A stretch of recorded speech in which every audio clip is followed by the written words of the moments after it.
One of the things that made Tyson Fury's comeback so powerful is that the whole arc was a perfect metaphor for a painful period many of us face.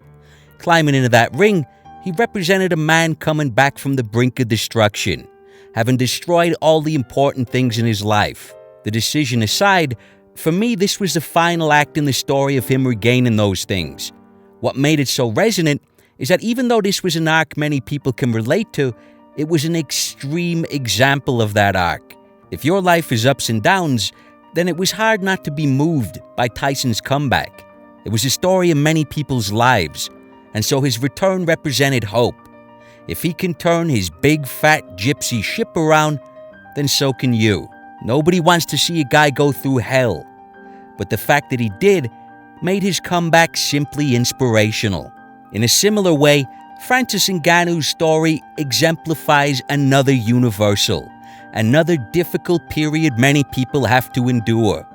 Just like Fury, it's made all the more resonant because it is such an extreme example. In Francis' case, it's the idea of not wanting to live the path of least resistance, not wanting the life that society has prescribed or that circumstance dictates. I already played this clip in part 1, but I'm going to play it again here because it's a big part of what Ngannou and his road to the UFC represents. Enough is enough. I'm not just gonna survive in the life. I'm gonna live. I'm gonna chase the dream. Now, where Francis comes from, the term survive does have a literal interpretation. But that sense of simply surviving is not unique to people living below the breadline. It's a universal experience. There's people all over the world, in every walk of life, who are living an existence that feels no more satisfying or fulfilling than simply surviving. There's a lot of square pegs out there. Big cities are full of them. People stuck in jobs they hate, paying exorbitant rents, and thinking the exact same things Francis was thinking. Does any of this make sense? I'm working a job that makes me miserable so that I can just about afford this frankly absurd rent in order to keep getting into a job that's making me miserable. You can feel like you're busting your ass to perpetuate an unfulfilling cycle of misery. This is the plight of the square pegs of this world, who struggle to fit in and find meaning in society. You see it all the time, especially in men of a certain age. They see their lives slipping away, and they make abrupt career changes. They start businesses. They take massive risks. And there's always going to be obstacles. It's not going to be easy. There's skills to be learned, often massive challenges to overcome. But if things work out, the very least you will get at the other end is a life less ordinary than the one you had, and the satisfaction of knowing that you yourself are responsible for that. The reasons Francis' life is such an extreme and perfect example of this universal sentiment are twofold. Firstly, as I outlined in part 1, the life he envisioned for himself, his goal was simply so grandiose, it was ridiculous. He was in his mid-20s with basically no experience, and he was thinking he'd be a world champion. Understandably, people laughed in his face. The second reason, which I'm about to look at in this video, is that in order to even get to a reasonable starting point, the obstacles and challenges that would present themselves to Francis would to many seem completely insurmountable. Francis was about to explore the full extent of the nightmare through which clinging to a dream can sustain you. And that sentence, in a nutshell, is the inspirational message Francis and his story would come to embody. I've been through a lot. I've been through hell. So what made it hell for you? Everything. When Francis recovered from his illness, he rededicated himself to his dream. He knew that in order to have any chance of making it a reality, he would have to make the arduous journey to Europe. He decided to forego any farewells in order to save his family massive worry. He left Cameroon without telling a soul. I didn't say bye to my family even, because when you're gonna say bye, they're gonna say, where are you going? You are supposed to give them a destination, some place, a location. But I didn't know by myself, so I can't give them nothing. I don't know what's gonna happen there. I don't know if I'm gonna survive or not. I don't know how long I'm gonna be back, or if ever I'm gonna be back. Francis took a bus to Nigeria, then traveled through Niger, Algeria, before reaching Morocco, which is where the fun really began. Morocco is a popular tourist destination, and Ngannou brought his flip-flops. He had a blast. Water parks, cocktails, sun, sea, and sand. Oh, no, wait a second. Actually, he lived in a forest, like an animal, basically, hiding in the woods, eating out of trash cans, or hunting his lunch like a true predator in the wild.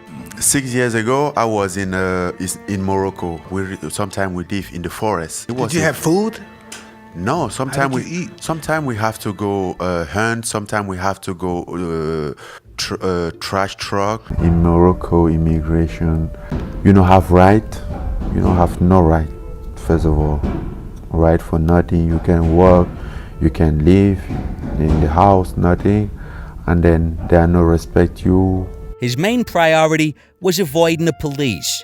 If they catch you in Morocco, they don't deport you. Now, they've got a special little treat in store. We have to hide because we didn't know who was the police or not. And there was like in regular clothes sometime. How close were you ever to getting caught? Oh, they caught us a lot. So they caught us there. When they caught you there, they didn't send you back in your country, but they send you in the desert. Desert? Desert. From the desert, you have to find a way. But How many times did they send you back into the desert? many times. Wow. They take you out and dump your ass in the middle of the desert. So, between extended periods of living like an animal in the forest, he was apprehended many times and dumped in the desert with total disregard. I mean, I don't know the exact details, but I'd imagine if you're leaving someone in the desert, you're fully aware that there's at least a possibility that that's the end of their story. But Ngannou would always make it back to the forest. And that forest was just outside the Spanish enclave of Melilla, which is where Francis was headed. But it's protected in quite a serious fashion. Separating Melilla from Morocco is a huge fence, which is monitored 24/7 with infrared cameras, motion sensors, and watchtowers that make it possible to respond to a breach within a minute. This fence, which is actually 3 separate fences, traces the border of Melilla. It runs about 7 miles long and has recently been fortified, made higher and much harder to climb. There are motion sensors, spotlights, and cameras along the perimeter. Spain's Border Patrol officers showed us the high-tech cameras that track body heat. These moving dots are actually lines of migrants traversing the Moroccan forest, waiting for the right time to cross. Now, even though that sounds highly efficient, totally intimidating, and somewhat sinister, that technology pales in comparison to the most hazardous component, the coiled razor wire that sits atop the fence, concertinas. The wire of the concertinas can cause cuts, skin tear, blood loss, and in extreme cases can lead to death. There's cases of guys getting stuck in the concertinas for hours. Now, they've since been removed. They were seen as an ineffective and unnecessarily cruel deterrent. But they were still there in Francis' time. And on this subject, he said the following: "The barbed wire of Melilla I will never forget. I have scars everywhere." So, as I said, fun, fun, fun. The fun, it never stops. It's like he was living in a trip designed by that creepy fucking villain from the Saw franchise, and it just keeps getting worse. The ultimate goal of this torturous expedition was to board a state-of-the-art, first-class rubber dinghy and take that from Melilla to Spain. The first time Francis made it this far, he was surprised to learn that the passengers on his voyage would be paddling with their hands, or hand paddling, I think the experts call it. Since we did not have a paddle, the man who was leading the ship told us to paddle with our hands. I thought to myself, people die at sea when they have oars, and this guy wants me to paddle with my hands? But Francis would not be disheartened. He almost took the attitude of, hey, I didn't want oars in the first place. Oars are for losers. If I had them, I'd throw them away. He says, "I even thought we'll go down in history. We'll be the first to reach Spain paddling with our hands." I mean, Jesus Christ, there's no dissuading this guy. He certainly got the right attitude, but that was madness. Imagine setting out into the abyss, trying to cross from Morocco to Spain in this piece of shit, with no means of control or propulsion. I mean, that's insanity. I'd say after about 2 hours, you'd be thinking, okay guys, who's gonna eat who? And I didn't know how it's gonna end up out there, because people die. You're going in the ocean. Is that a life preserver? Yeah, and you don't know what's gonna happen. On that occasion, their boat was spotted, and the crew, I'd assume, were dumped right back in the desert. It took Ngannou a total of 7 attempts over 14 months to finally make it across the sea to Spain. Now, if my calculations are correct, that means he failed 6 times. 6 times he waited in the forest, living like a savage, trying unsuccessfully to avoid the police and a trip to the desert. Before he made a break for it, shredded his ass scaling the hazardous razor wire of Melilla, took the insane risk of boarding a rubber dinghy to hell, only to get picked up by immigration and dumped right back in the middle of the fucking desert. 6 times, with no guarantees it wouldn't take another 6 tries, or 16 tries, or 60 fucking tries. Despite all that, the guy was never so disheartened that he gave up. He never threw in a towel. In the winter, a lot of people quit because stay in the forest in the winter with no food, sometimes no clothes. Damn sucks. Eventually, his dogged perseverance was rewarded.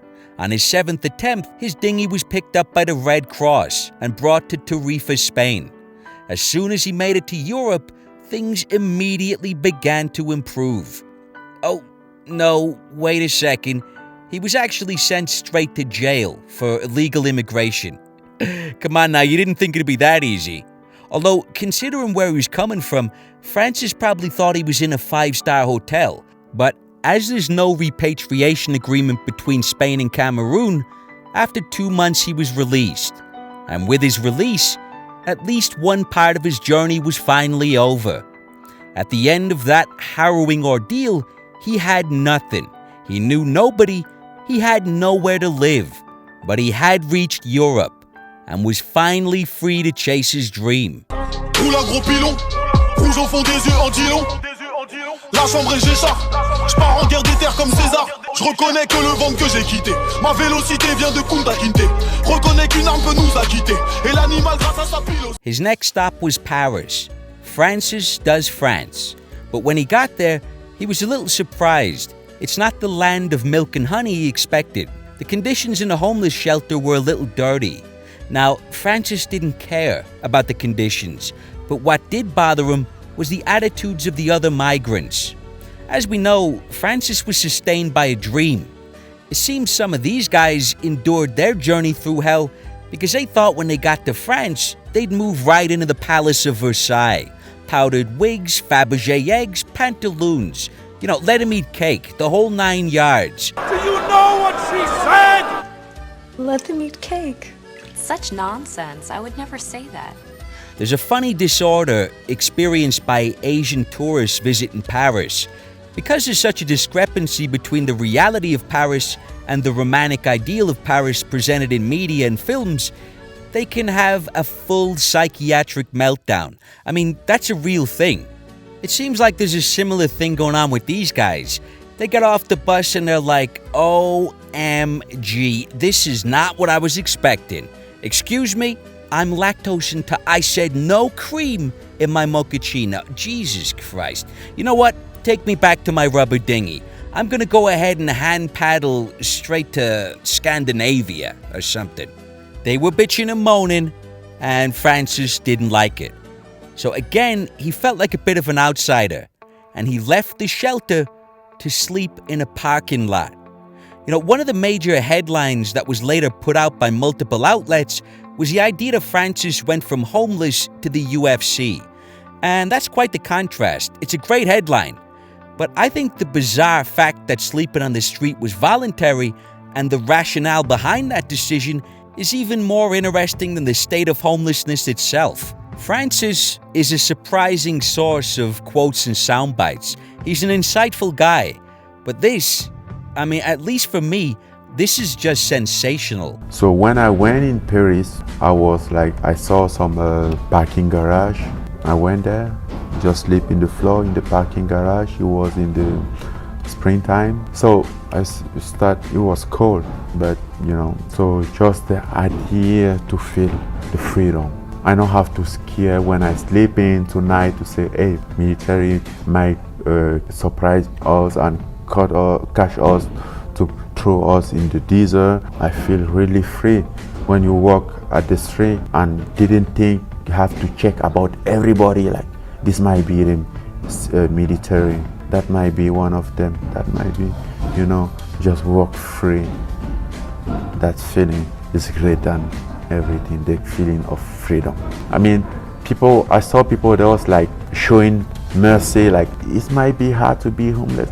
Oh my God, I was like, hey, please stop, don't show mercy in my life, please. My life is doing pretty good. I'm like, I think I can bet that I'm happier than you. It was the most exciting time in my life. I was happier that time. I was homeless, with nothing, but I was happy to get in that area that I can have my personal opportunity. Most of people, when they went in from Africa to Europe, they get surprised.